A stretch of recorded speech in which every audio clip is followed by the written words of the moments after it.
Welcome! In front of me I have Motorola Moto Watch Fit, and I'm gonna show you how to change the screen timeout duration on this watch. Basically how quickly the screen turns off after you stop using your device.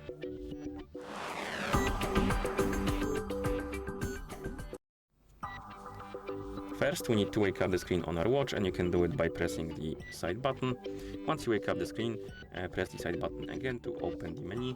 Then scroll through the menu, look for the settings icon, and once you find it, tap on it to enter the settings. In settings, look for the option called display, and once you find it, select it, and here scroll down and look for the auto screen off option. Tap on it, and here we have a list of durations, and we have 5 seconds, 10 seconds, 15 seconds, 30 seconds, and 60 seconds. Select the one you like. For example, I'm going to select 10 seconds, and then you can press the side button to go back to watch face. So now my screen should turn off automatically after 10 seconds of inactivity. So if I won't touch the screen or the button for 10 seconds, the screen should turn off to save the power, like this.